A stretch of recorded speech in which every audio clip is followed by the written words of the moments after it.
Remodeling Together, Remodeling Together. That's actually a program we have here at Home Repair Services. They're remodeling a new home show for inviting us to do a workshop to share with you about weatherization. Winter's here, and let's seal up some of those drafts around our house. It's still plenty of time to do that. And so many things are so simple we could do. And I want to show you some things today, talk about some and show you some. What I'd first like to show you is an image of an infrared picture of a home.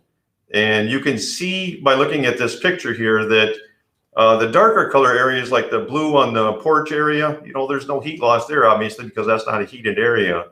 But you can see the heat loss up around the windows, around the door, up at the eaves, and look right up there at the peak in the roof there. There's a lot of heat loss going through that insulation and making its way up into the roof.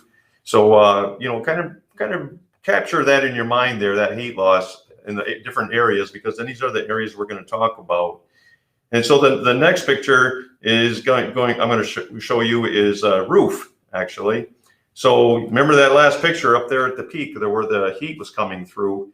One thing that everyone can do is you can get a good idea of how much insulation you have in your roof just by going outside. If your roof is no snow on it, but we get a really heavy frost, go out there in the morning and look at it while that frost is on that roof. If you see frost sitting in some areas and not in other areas, and it'd be just like this picture here, you see snow sitting there and there's no snow sitting on another one, look around looking at the neighbor's house, and you can get a good idea of what your need is for insulation in your attic by looking at your roof while there's snow or frost sitting on it. That's a telltale.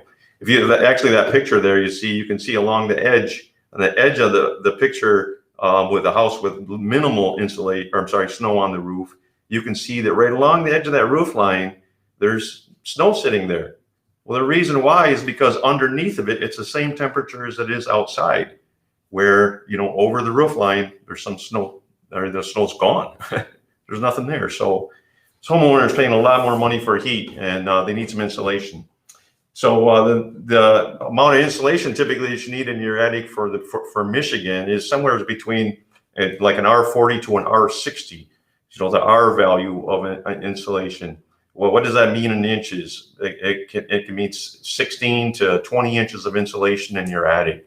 So I can tell you that the one on this picture that you're looking at, the attic with the snow sitting on the roof, has 16 inches of insulation in that attic. I'm familiar with that one. So, all right. So just I think that's a very good tip. So look at your roof. All right. On the next one, we'll just go right into ice dams. Now this is because of several reasons. Well, we've all seen them to begin with, right? They're icicles hanging off, some of them humongous, right? Huge. It's a natural thing because Mother Nature's going to melt that roof, or the snow on the roof too, and it's going to send it down. But what I want you to think about here is, just like that other picture, there's the heated part of the house, and then there's the unheated part of the house, or the roof area I'm talking about. So when the heat goes through the ceiling, because there's not enough insulation, it actually warms up the attic. So if you have, let's just use 0 as a temperature outside, and it's 70 in your house, and you don't have enough insulation in your attic, well, that heat is just going through that insulation, warming up the attic. The attic becomes above freezing temperatures, and that's just 32 degrees plus. And then the roof boards actually warm up to that same temperature. The snow is sitting on it, so that snow starts to melt from the underneath side and starts trickling down. Once it crosses that outside wall of the house, it is no longer above a heated area, and so it freezes. And then more comes down and more comes down, and it just continues to freeze and just keep building up higher and higher. So you need to have proper insulation in your attic, and then also proper ventilation, because you want it to have a balance of with the outside air temperature. So keep that one in mind too when you see those ice dams on your roofs. So we're going to talk today about we'll go back one more with the air drafts. So right here we got red arrows and blue arrows. This is the primary part of what we're going to talk about next. It has to do with this part right here. if we're going to put insulation on our attic, some of us can, but some of us, we need to hire that done and let a professional go up there and put that insulation in for us. But we just want to educate you about if the need is there. But some things you can do yourself. There are so many simple things we can do to our home. If we got to stop the airflow that passes through our house. Sitting on the couch, covering up with an Afghan or something that's comforting and cozy, but hopefully it's not because the furnace is running so much and you're losing heat through all the cracks and crevices. So that's what I want to talk about today, is all those cracks and crevices, and in all reality, how simple and inexpensive they are to address. Again, add that insulation in your attic, let's do that. But if you still have all those cracks and crevices here and there and little gaps, well, you're still losing heat in that way too. Just kind of think of it as a chimney, all right? A chimney has a hole in the bottom and a hole at the top. Heat rises, so it's naturally good. There's an automatic draw, air in and air up, right on out. Well, think of your house that way. If you got spaces where air can escape up and places where air can come in down below, you just have a flow of air going through your house, kind of gradual. They say that the average house has enough air infiltration, air leaks, that it's like having an average size window open. So imagine if year round, and if we had a window open in our house, we would close it, right? So this is going to be a way I want to show you to do some of those things. So now we'll come back to live here, and I'll show you a few things and talk about a few things and show you a few things. I would like to, I always do this. Would like to start this off just make for a mention. Safety, smoke alarms, and carbon monoxide alarms.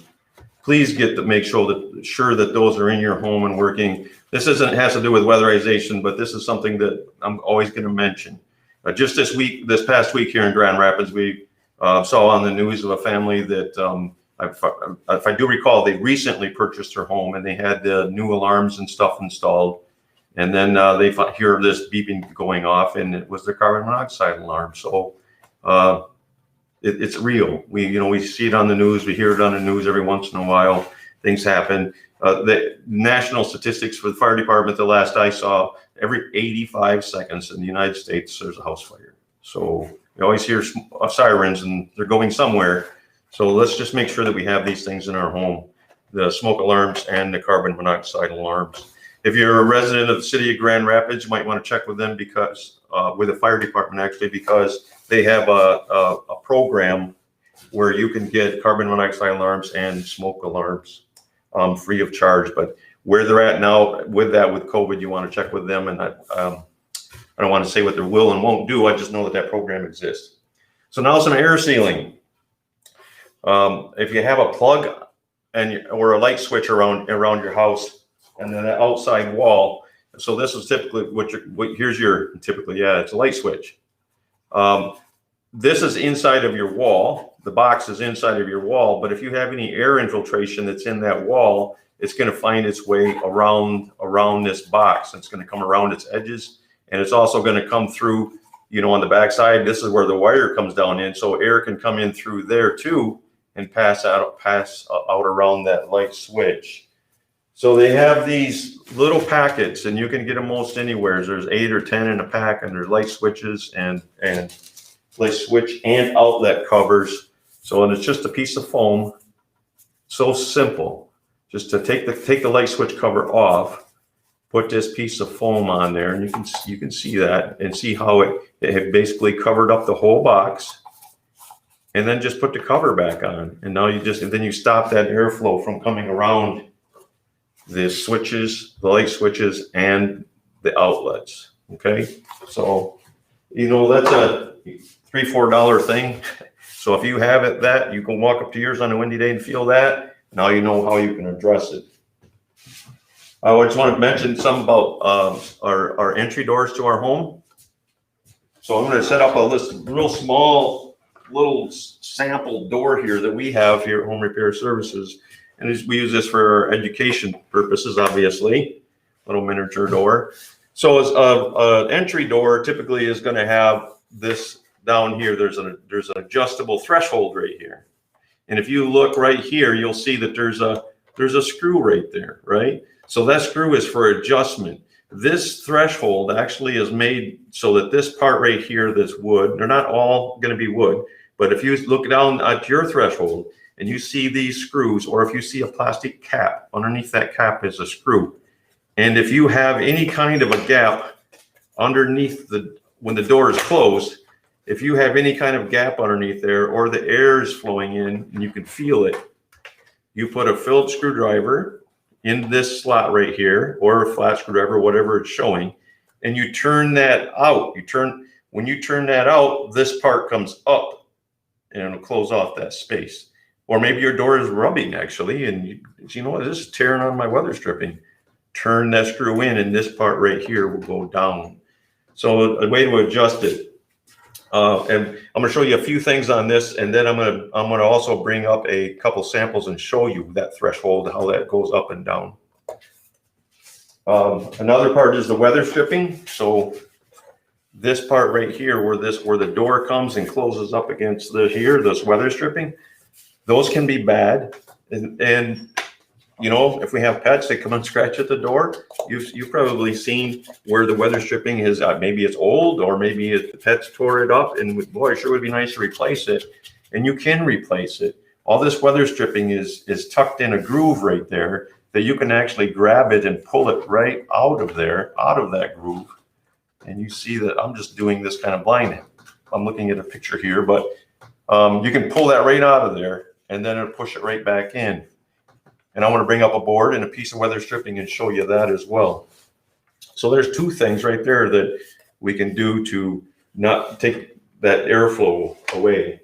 Another thing is, let's say on the inside, you know, I have an old wood door on my house. I don't have that, you know, that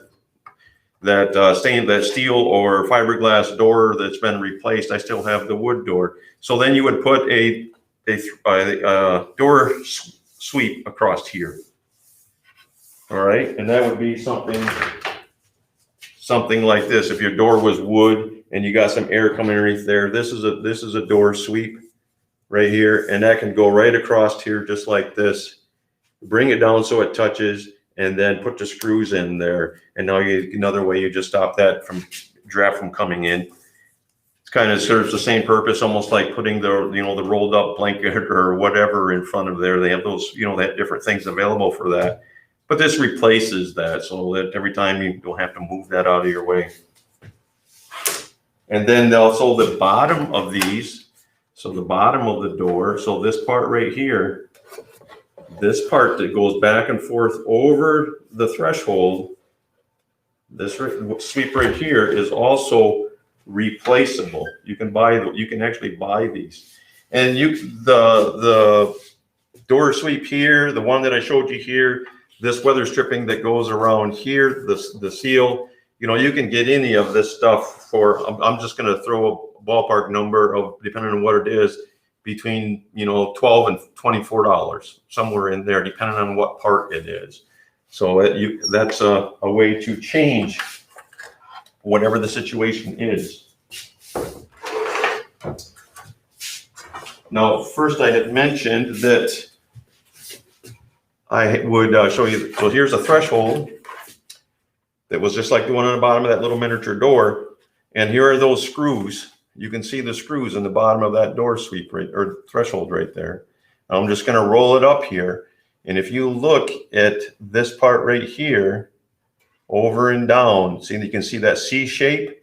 When you back this screw right here out, this C shape piece comes up, and then it just closes up any gap that's between here and the door.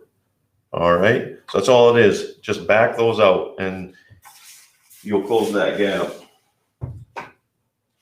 And then this, what I was talking about, the weather stripping on the side. So this is a part of a door jamb.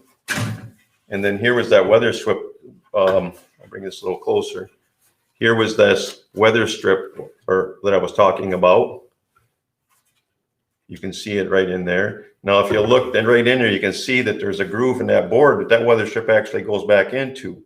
Now, I'm going to grab that. You know, this has been out of here before, so it'll come out pretty decent. But I just grabbed that and I pulled, see how I pulled that right out of there? I'm pulling that piece right out of there.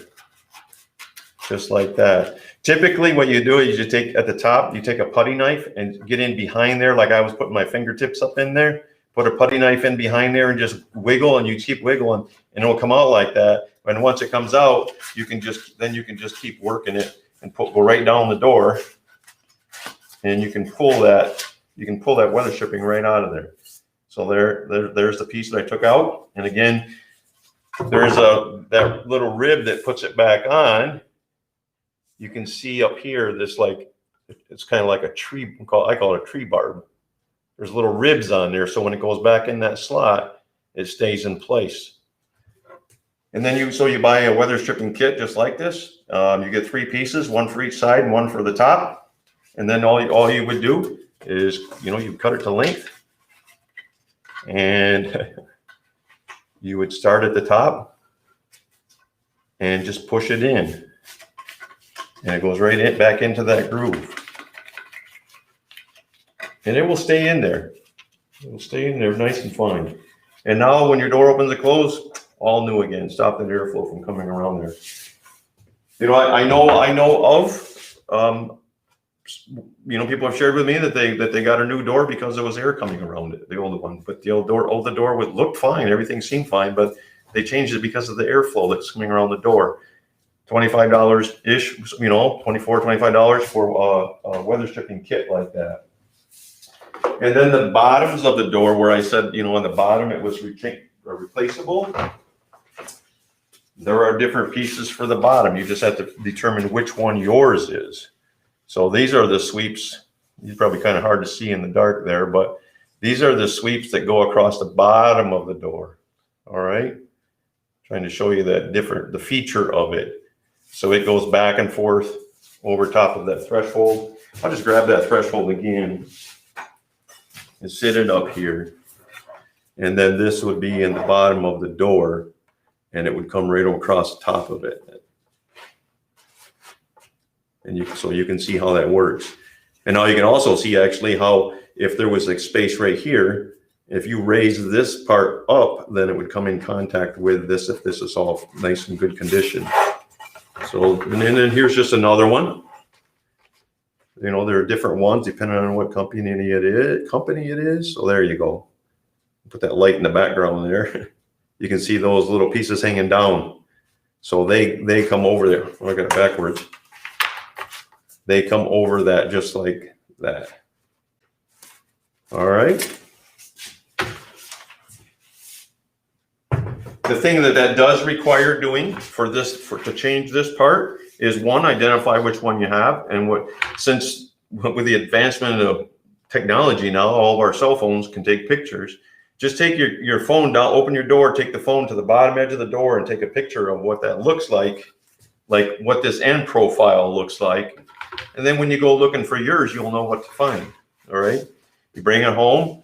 You do have to take the door off the hinges, but all it is just 3 pins in that door. You just pop 3 pins out, take the door off, lay it on its side, take the bottom of this old weather stripping off, put the new one in place, put the door back up there, and drop the 3 pins in the hinges, and you just change your weather strip. At that point, you close your door. You might find, whoa, now it's pretty snug, Mike. So then remember that adjustable threshold I was talking about. Okay, turn that down a little bit then, and then that's how you make that adjustment. If you don't do that, then probably chances are that every time this thing passes over that threshold, then it's just going to wear it, and before you know it, you got what you had before. There are some this weather stripping that I showed you, that the one was this one is what's called a compression weather stripping. So when the door comes up against it, you see how it compresses like that. There are also ones that are like this, and this one actually has a magnet in this flat part of it, so that and this will come in the same way, it's the same kind of thing. It goes in there just like that. And then when the door comes up to it, it's magnetized and it actually pops, it creates a nice seal. It pops, it jumps up to it. All right. So the two meet. Either one of those are great. If you have a pet that comes to the door and, you know, they do their work on that bottom thread, on that bottom weather stripping right there, you can put however high they reach, you know, you can get a strip of just a thin strip of wood, or you can put a thin strip of metal. And what works kind of really good, it's not like a beautiful thing, but it's like a transition strip, an aluminum transition strip from one floor to another. You know, they're about an inch wide. You can get some narrow ones. So if you just stood that up along the side of that, if you just stood that, let's just say the pet can tear up to here. If you just stood something right on top of this, and so it just covered the weather stripping, but not tight against the door, then tack it in place. Well, then the pet's not going to scratch on that weather stripping anymore. Just thoughts. So each one of those things is stopping airflow. Again, that's what we're talking about: weatherization and airflow. And then some more things to do you can do in the house is some sealing. Actually, this with air. So it's all about saving money, right? That's the way I look at it. So we want to stop the airflow from coming in. So around where your faucet goes through the wall, right? You want to make sure on the outside that you have that caulked around there. What I would suggest doing is caulking around it on the outside, and then also go down in the basement where this pipe actually comes through and caulk it around the inside. And if you have to, you can get a little tube of caulking that you can actually squeeze, right, like this, and you can get up in there and get around that. Maybe you can't get the caulk gun up in there, but you can get up around on the inside of the wall where this comes through with this. I've been in a lot of houses, walking through the house with a homeowner, identifying maintenance needs, types, things. That's a real program we have here at Home Repair Services. And time again, I see pipes and wires coming through into the basement, but I can see light right outside, so you know that the cold air is flowing in there too. Another thing to do, I'll mention, is that if you have a outside faucet like this, then this is a frost-free. So when the handle is straight forward, straight up to the front, it's a frost-free. When the handle is like this one, get back in line there, then it is this. You can see the handle's going this way. So it turns off right here. The other one turns off way back in here. There's a rod that travels the length of this, and it actually turns off inside of here. So it's frost-free, way back in there. This one right here. When you have this one, you have to make sure that you go in the house in the winter, before winter gets here, and turn the water off that's coming to it. And then go outside and open that up and let any water drain out of there so it doesn't freeze and bust. The biggest error, I think, really, and also, again, I will mention, again, seal around those. The biggest error that is made usually with faucets is we might leave the garden hose on it in the wintertime. And if there's water in that line, then it's going to freeze and it's going to back right up in here. And even though this one is a frost-free, I'll turn this around, that cold came all the way up inside, back into here, froze this pipe and busted it. Okay, so make sure you keep the hoses off on these things in wintertime. All right, and seal around them. And also this pipe wrap stuff. This pipe wrap stuff is really good. It's so simple to put on. It's just that simple, right? So you can put that on, put it right up against there. And you can put it on any and all of your pipes in the basement. They have different sizes for different pipes. Okay. Another thing I want to talk about is some insulation air sealing by using some different things. So here's some Here's just some little, this is a small roll of fiberglass insulation there, and you can pull some of that out and you can cut it into strips like this, and then you can put it into crevices like this.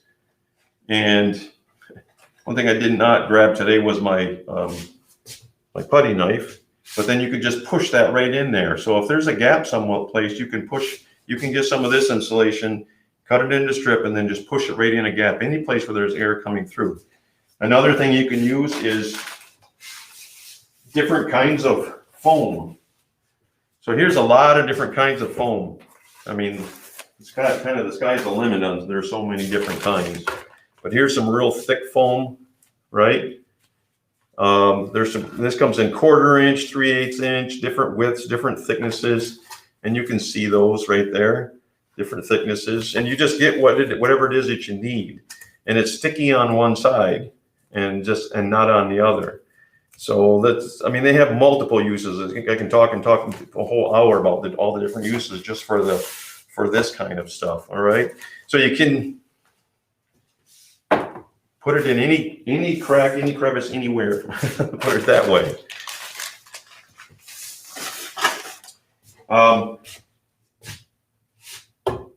Air sealing around our windows. There's different things we can do. We can do caulking. We can put plastic on our windows. We can reglaze our windows on the outside. If you have single pane glass, that's gonna be a really cold window in the wintertime anyways. That's from yesteryear. They're still good. There's nothing wrong with it. I'm not knocking them, but you want to make sure that they're air sealed, that there's no air coming around the window or around the glass on more of the old fashioned type window. A window kit, they have, there's the window kit. Well, I was going to show you that, but you've probably seen plenty of them. But this is just a can of glazing. So if you got some of the glazing missing around the window, you can get a little can of this for a couple of dollars. And put some new glazing compound on there and seal it up. And then the plastic on the windows as well. Caulking around the windows. There are several different kinds of caulking you can use. And I'm actually going to show you about some caulking, spend a little bit of time on that, on the different kinds of caulk and how to caulk. I'm going to show you. So another thing I want to do with this is, we've all seen the foam in a can. I don't know if you've used it or not. I've heard a lot of stories about the foam in a can. There's different kinds. There's a green can, there's a black can, a red can. They all have different purposes. There's one that brings out an orange foam. That's more for, it's called a fire stop. So it's like when a home is built today, and when they run the wire through the floor and into the walls from one floor to another, they use that orange foam in a can type stuff as a fire stop and go around where that wire or that pipe or whatever came through from one floor to another to seal that off. That's more as a fire stop, but it serves the same purpose as if you want it for airflow. The red can, this one is called Great Stuff, and I only have these. I'm not like saying this is the kind you get, because there are different kinds too. But the one that they have that's in a red can, when you use it, when I have used it, what it does, you spray the foam into a gap, and what it does is it just keeps expanding, and it will expand and expand until its center is cured. And it will expand, it'll push. I've seen, there was a gentleman who used some of this to spray up into his overhang on the back of his house. And that was on Friday. When I came back on Monday morning, his roof line was lifted 2 inches. The deck board's pulled up off, and you can see the drip edge came up above the actual fascia board. This stuff will push until it's dry. The stuff in the blue can, it's got a picture of a window, or it says window and door right on it. If you're going to go around a window or door, you definitely want to make sure you use this. If you use this stuff, you're going to get binding. It's just going to be a mess, right? So if you have a big area to fill and you don't care, it's not concerning if it expands out, then this is great. This is great if you use it around a window or door, because what it does is when it has resistance or with the resistance, as soon as it has resistance, it stops expanding that way, right? So this is the stuff that, from a user-friendly standpoint, I would rather suggest using something that's minimal expansion. And if you need to add a little bit more, then you add a little bit more. But you don't, that way you don't want to make a mess. So I'm going to show you. I'm going to set these aside. And so I opened this up already, just this morning, and all there is a straw that goes on the top of it. So this straw came with it, right? We've probably all seen these, and you just screw that on there just like that. Shake it up really good, and I'm going to put this right in this gap. You can see, so this is about 5 inches deep or so right there. So I put these together just so I can show you. So it has a long straw, right? It comes with it. It's going to go in there quite a ways. So when you're using this stuff, and I put many windows in and doors and stuff. Done a lot of stuff through the years. The idea is not to fill the whole gap, because then it's just going to keep protruding out forward. You know, the foam is just going to come out and drip. Well, we wasted it. We didn't need to. Because it grows, what I would suggest doing is just fill the back half of this, like from here. I'm going to go right on up. Just fill the back half of it, and then you let the foam that's in this back half move. It'll grow forward towards that front gap. So, all right. So just going to put this in that gap. And I hope that you can hear this, so that you hear a sound, and maybe it sounds like fried eggs or something, eggs frying in a pan, or sausage. Well, we use sausage. I like that. And then when you hear it coming out, and if you can see in there, great. And just plan on filling the back half and then just keep moving along, right? All right, and I'll see if you can hear this at all.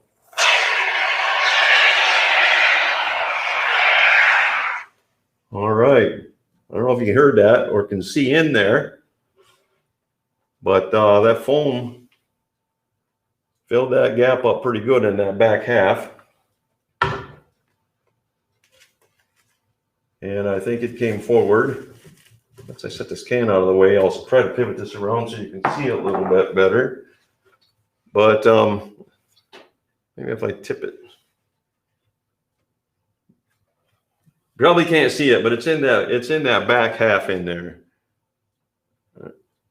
You can see it in there. All right. So again, it's just the back half is all you wanted to do. But then what I said was, well, what if that wasn't enough? And you can always add a little more.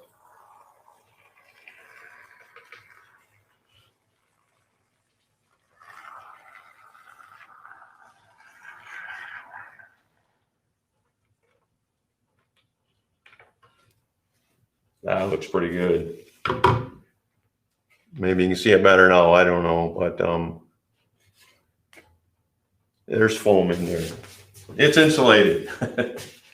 But that doesn't take very long to do that.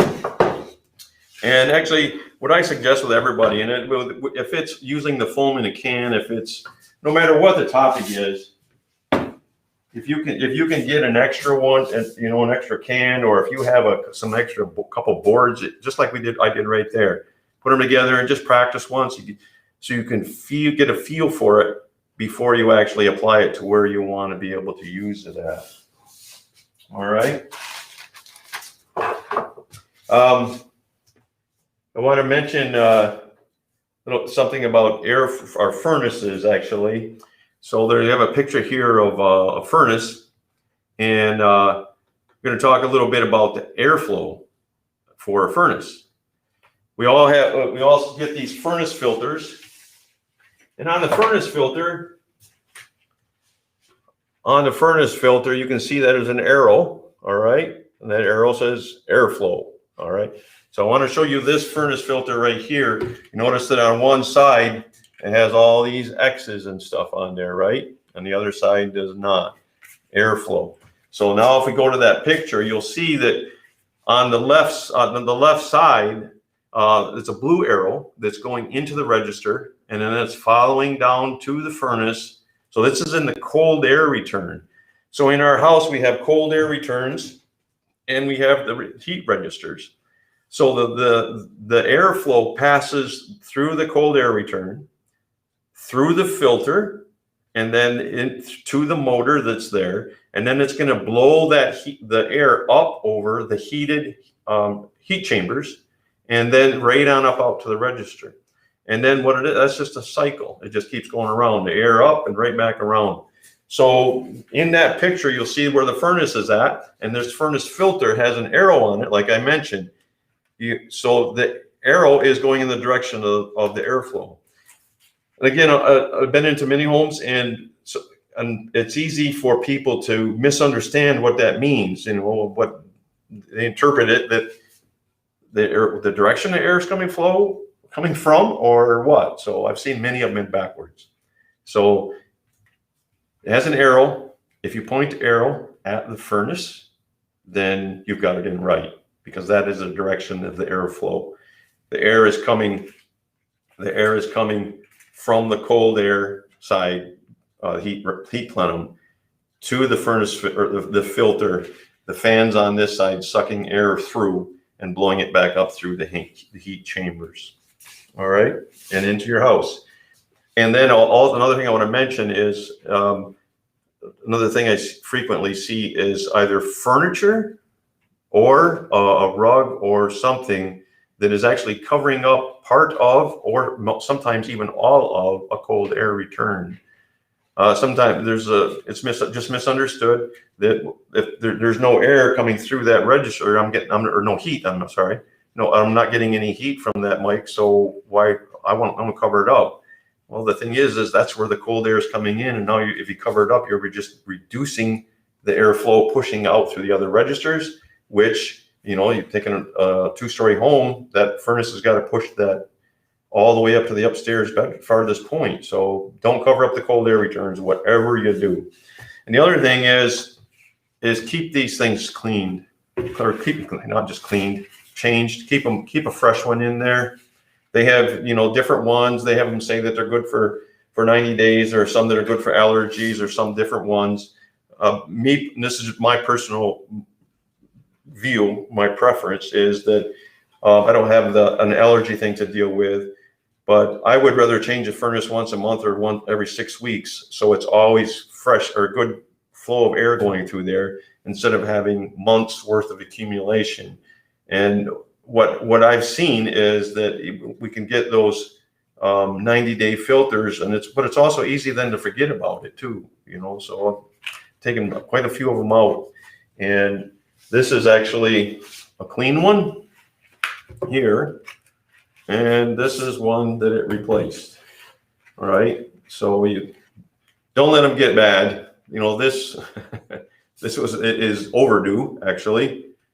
So just think about it. The more stuff that builds up on that furnace filter, the less airflow that's going to come through it, which is then restricting that airflow back to the other room.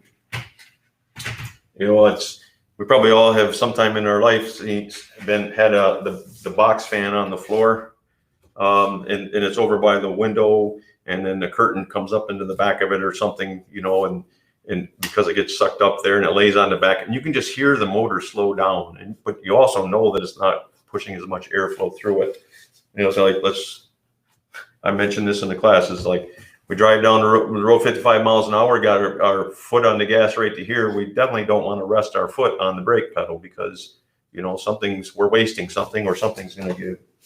All right. So just keep them clean. And when you need to change it is, you know, doesn't have to be once a month. It can be 6 weeks. Maybe it's 2 months. It all depends on how many there are in the home.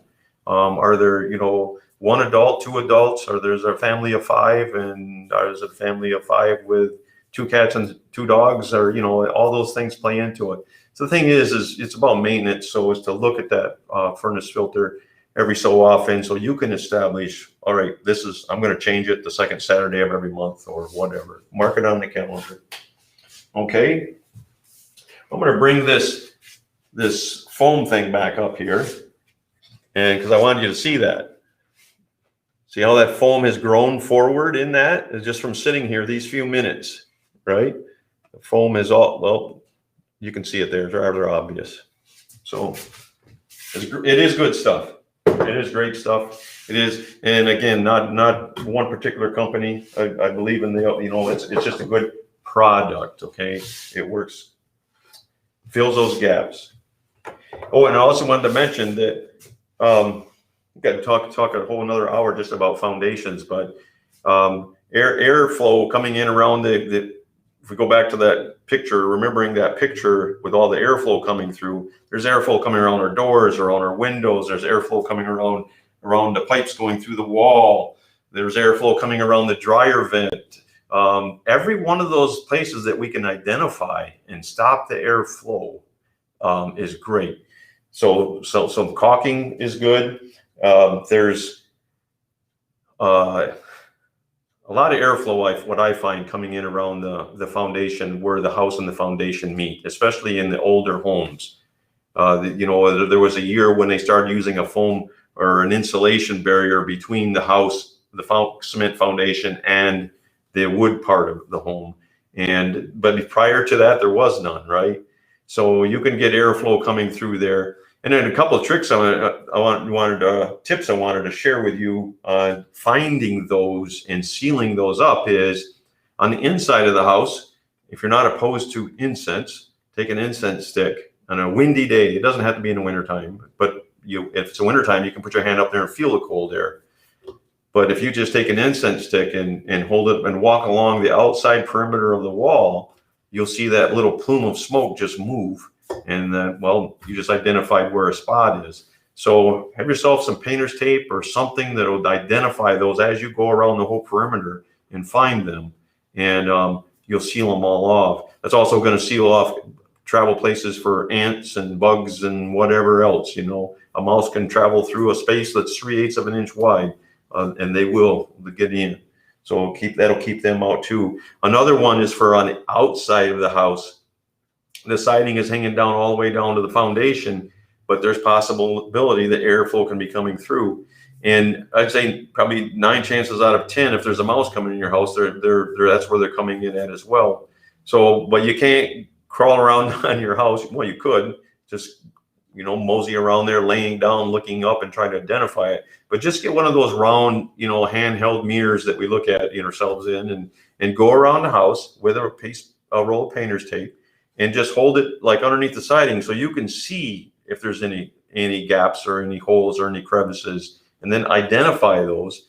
And then they'll come back and work on them and caulk them up and stop that airflow from going through there. So that's just a couple tips for finding the airflows. And you can caulk and stuff the insulation and then a foam in a can or the roll of foam tape and on that kind of stuff to seal them up. Here's another, I'm going to show you a little bit, finish this out with showing you a little bit of some of the tips and tricks about caulking. So many people say that they can't caulk or they have caulked, and I give everybody 1,000% credit for effort in trying, because being self-taught is a good quality. But sometimes it's nice to be able to know some of the tips and tricks before you do. And I'm one who believes that the first thing to determine if you can do or apply a product is if you can pick it up. So if you can put it in your hand and you can, if you can like squeeze a trigger on a caulk gun, I'll use that for an example, or that can of foam or the weather stripping, if you can pick that product up, well then as long as someone will show you how, you can do it. We all can pick up these things and do lots of stuff with them that we never would have imagined 10 years ago. But we can also pick up something like this or anything here as long as someone shows us how to apply it. So this is actually a product called backer rod. It's called Comfort Seal here, poly foam backer rod. All right. Save on caulking materials, great for sealing foundations, bases, insulates pipes and vent openings and ducts. So when I was talking about stuffing some foam in a crack, just like the one I did with a foam in a can, you can get this in different diameters. So it just comes in a roll. There's a spool of it inside of this bag. but you can get it in different diameters, different thicknesses, and you can take this and you can shove it into a gap and fill a gap as well.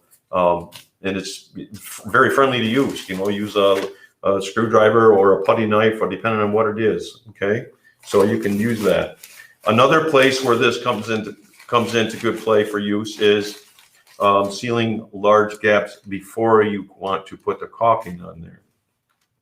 So if you got a gap that's as wide as my thumb, and the caulking tip is you know, the caulking tip is a little smaller, but you don't want to fill that whole thing. It's like I'm gonna use one tube and go 3 feet because I got to fill that big old gap.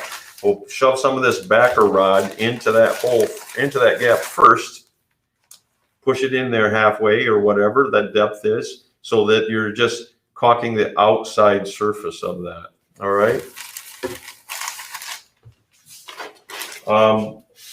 Another thing about this foam, I'll come back to this again. Another thing about this foam is if you use this on your foundation outside, and then after it dries and everything, take something and cut it off, and when it's all cured, and then get some caulking that's made for exterior. There's, you know, the cement type caulking, and I'm not going to just say one brand because a lot of them have the same kinds of properties in them.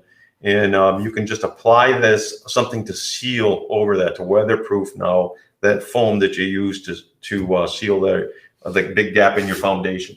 You know, I think about, you know, something like that would probably be if you have an old stone house, or a stone foundation, and you want to use this because, you know, Mike, I can't have a mason come out and take care of that for me before winter gets here, or this winter, or whatever. This is a quick fix, but you want to weatherize it, weatherize it from rain and stuff like that, from making it decay. So this next part here is about some different kinds of caulking I want to show you. So this caulking right here is called Zip Away. That's just one company. There's another one called Peel and Seal. Different company has their own one right here. So if you're going to use this caulking right here, let's just say you have a window in your house and you have air coming around it, and it's not a painted window. It's all wood trim and everything is nice. Or I haven't never caulked before. I don't know if I can do this, but I want to stop that airflow from coming in. You can use this kind of stuff. And what it does is you caulk it on and it comes out clear. And then in the spring, or, you know, when you want to be able to use that window a little bit better or whatever, you can actually grab work underneath the edge of that caulking and pull on it, and it'll peel off just like a rubber band. And you take that caulking right back off again. So that's one thing. This is a type of caulking for interior if you're going to go around trim. So a lot of the things is knowing what caulk you need, what you need the caulk for. All right. This is one that is about window glazing. So as I mentioned, this old window back here that you can use this stuff on to redo your window glazing. You can also use stuff that's in the tube. Clear silicone. You probably have used that. Clear silicone, it bonds really good. It sticks to so many things. The only thing it doesn't stick to very well is plastics, because it's 100% silicone, but it works really good. My professional opinion, based on, I would say, I put thousands of tubes through a caulk gun, all right, and have used, is that the pure silicones, 100% silicones, to me, they seem to, the dirt really seems to cling to them. So it's just that, you know, you gotta wash it or keep it clean. And then this is a caulking for exterior with some polyurethane, a couple of those. There are some caulkings here that have silicone in them, so that I can have a colored caulk that's got silicone in it, so it bonds really good, but then it's got what other properties of caulking in there to make it so it bonds and sticks well. What I always look for in caulking when I pick up a tube in the store, I'm going to look at it. Does it say it has excellent adhesion and expansion? Does it say that on the label? Some of them do, some of them don't.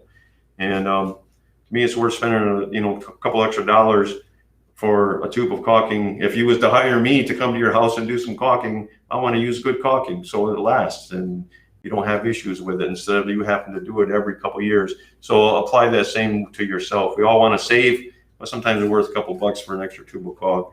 And then here's one that is just for if you're caulking some cracks in your concrete foundation, say your blocks or your sidewalk or whatever it may be, your steps. So I'm going to set this aside, and then I want to show you some caulking tips and techniques. All right. So this is one of our props we have here at Home Repair Services, and this is something that we use when we're able to have our classes back again. All right. So every student, when they would come into one of our classes, because we teach all this stuff, they would have the opportunity to come up here and practice caulking. So I show how to do it wrong and how to do it right, and then they get to practice. All right. So always going to have a rag. So when you want to cut, this is a new tube. First I'll mention, get a good caulk gun.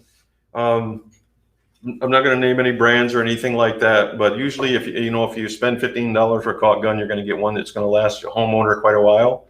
But if you go buy the cheaper ones, usually it's just like everything else. When we buy a cheap something, we're going to end up replacing it, and we buy something a little bit better the second time. Well, we could have bought that the first time. So it's worth an extra $5, $7 or whatever for a little better caulk gun.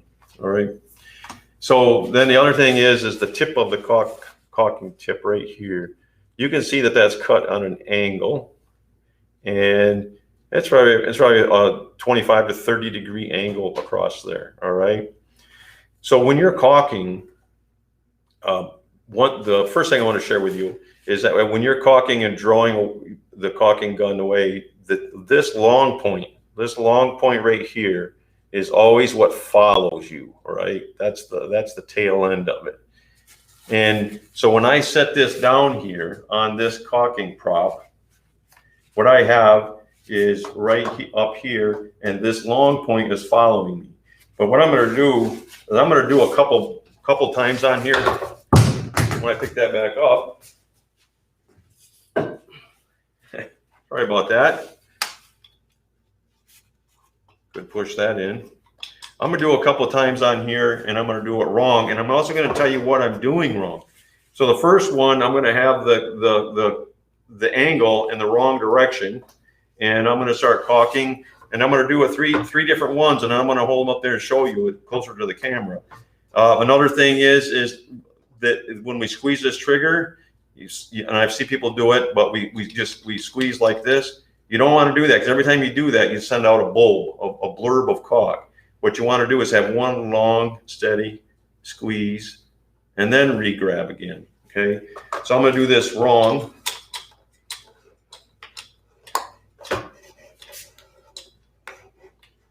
That way. Then I'm going to do it wrong without squeezing the trigger so fast like that. And now I'm going to let the long point follow, and I'm going to do it the way it should be done. And you can see the difference. Now I'm going to hold that up there so you can see it. And I hope you can see that all right. But you can see the blurbs and stuff up here. That's from working that trigger too much. And you can tell those big bulbs like that are because the long point was not following. It was rotated off to the side. The second one, it's showing what it is showing it's almost like a rope. Doesn't have any curvature to it. I kept the gun moving and everything, but I didn't have the long point following. So it just looks like a rope laying there. I don't know if you can see that or not. And then the bottom one, the third one, I did right. So it's clinging to the top and bottom. It's got a good flow to it. There are no bumps. It was just one long, steady flow, okay, with a long point following, all right? So keep that in mind.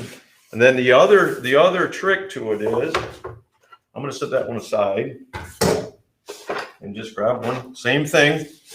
This is the same thing, just a different prop. So when I'm caulking, and of course I've done this a lot, many years of practice. My idea of caulking is always that when I was caulking, especially inside of a customer's home, or no matter what, my idea is that I don't want you to see it. So I want it to look really nice, not have any bumps and ridges and all that. So remember, as I said, the long point follows right here, right? So that follows.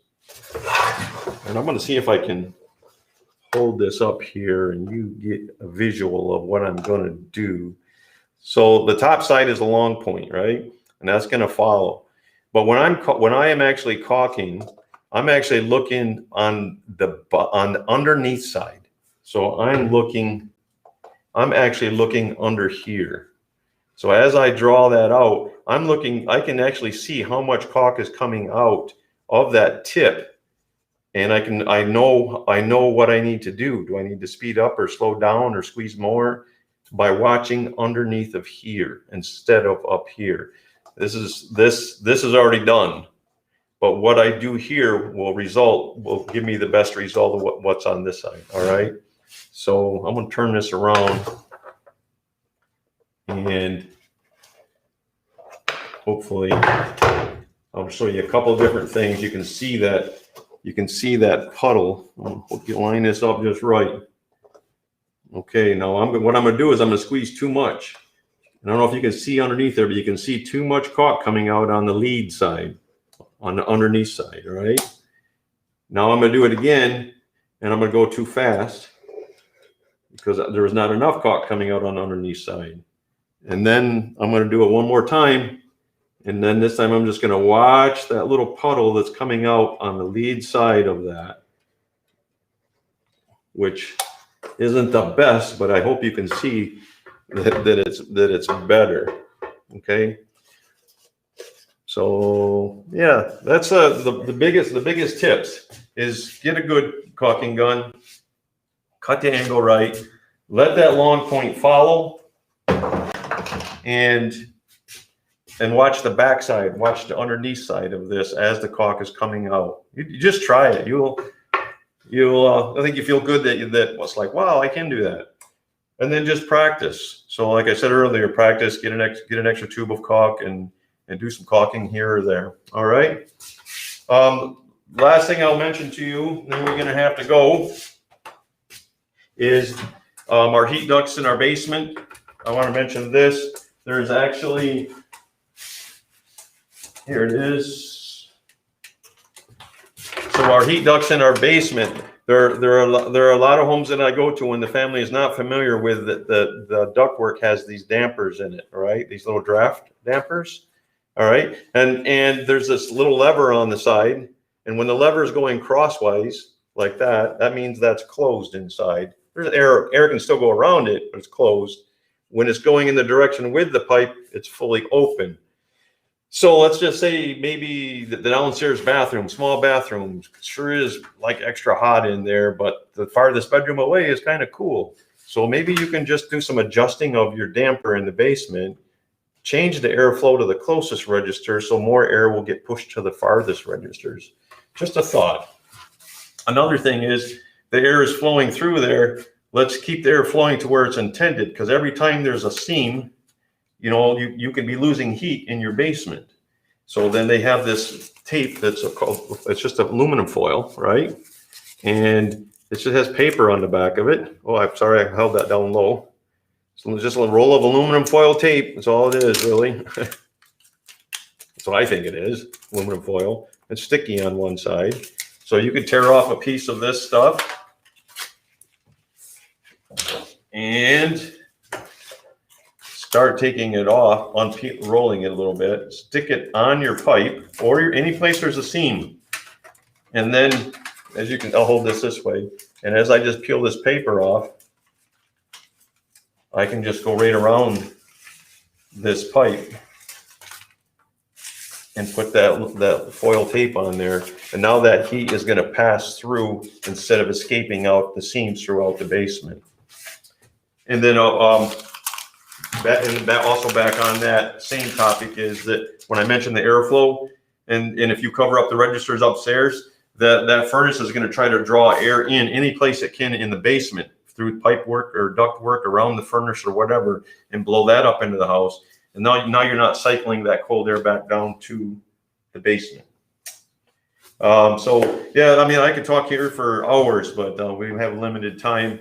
So again, we would like to thank the remodeling a new home show for inviting Home Repair Services to bring these resources to you. Look Home Repair Services up, check us out. We have so much that we teach. Pre-COVID time, we were having 25 to 30, we even had in the 40s worth of students to come to our classes when we were having them, and they were free every Saturday right here in this building. So again, thanks so much to the Remodeling a New Home show for letting us come and present this information to you. So actually, the picture you see there on screen now is actually our that's the building I'm inside of. This little house is actually inside of our building at 1100 South Division, and it was the Home Builders Association helped us put that little house in here 20 years ago so that we can have workshops, and that's our Fix-It school. So that's where I'm at today. So thank you again. Appreciate it very much, and check us out. Thank you. Have a good day. Stay safe.